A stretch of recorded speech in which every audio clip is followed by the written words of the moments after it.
It is a lot of vulnerability from your side, and I know it requires a huge mindset shift. Hi there and welcome.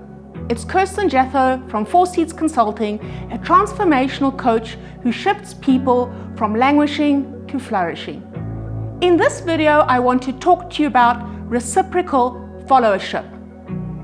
So when you hear the word followership, what comes to mind? Sheep people, yes people, just people following blindly, maybe even nothing. Maybe you've never thought about the term. But did you know that followers make up 80% of an organization's success? And you'll be asking, why? It's because the followers determine if a leader is successful or not. It's the followers who decide if certain things happen or not. So reciprocal followership is key. And what that is really about is creating an equal partnership between the leader and the follower. I guess many might think that's impossible, or it's a nice to have, but really is not possible in the working environment. But it is.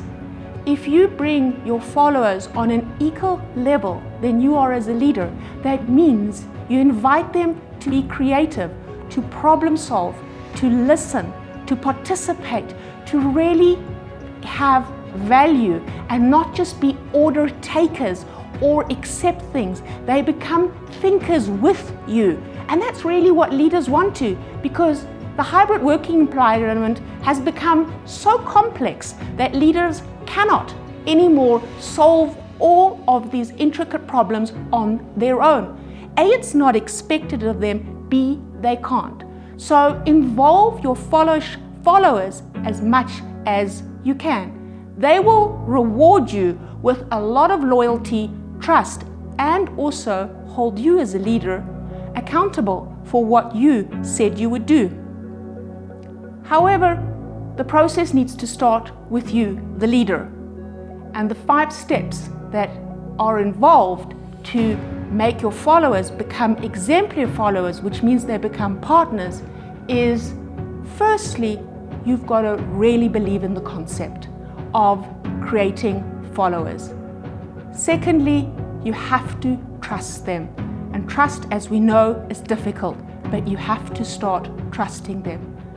Thirdly, you've got to communicate it to them that you want them to be equal partners with you and not create this different linear process or hierarchical process that we have in organizations. The fourth one is try and slowly implement it by giving your followers projects where they can demonstrate that they are followers and equal to the process. And the fifth one is you've really got to trust and let go.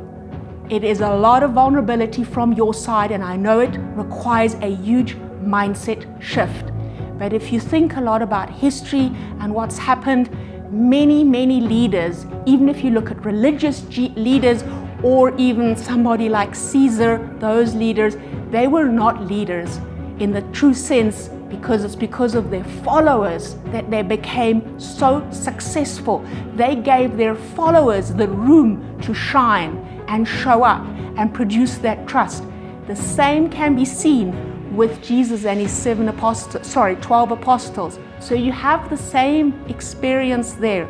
And that process can be brought into the working environment.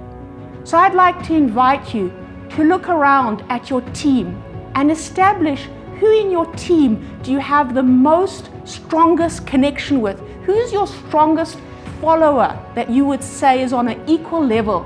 And understand why. What is it about this person? Be curious and then try and see how you can replicate that one by one with all of your other team members. Try and experiment with it one by one. It will help you become more successful as well as help the organization. Thank you for watching, and I look forward to connecting with you in the next one. I don't want you to miss anything, so I want to invite you to join me on social media. Subscribe to my YouTube channel. Follow me on SoundCloud. and like me on Facebook.